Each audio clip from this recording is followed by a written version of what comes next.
তোমার জন্য একটা দারুণ প্রশ্ন আছে। আজকে আবার একটা প্রশ্ন নিয়ে আসলাম। এই বউ, বলো তো এমন কোন জিনিস আছে যে ঢোকাতে গেলে ছেলে আর মেয়ে দুজনেই কষ্ট পায়?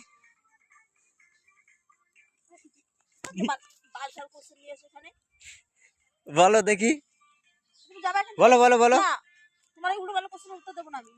আর দাও না, বলো একটু। দুজনে একটু কষ্ট পায়, হালকা পাতলা দুজনে একটু কষ্ট পায় ঢোকাতে গেলে, বলো কি? আরে ভালো কোশ্চেন, বলো। দেখো,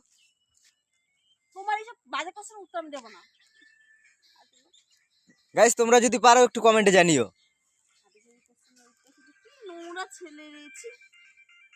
বলো, তাতে কি হয়েছে? আমি কি খারাপ কোশ্চেন করলাম? আমি তো ভালো কোশ্চেনই করলাম। বলো। আচ্ছা আমি বলে দেবো।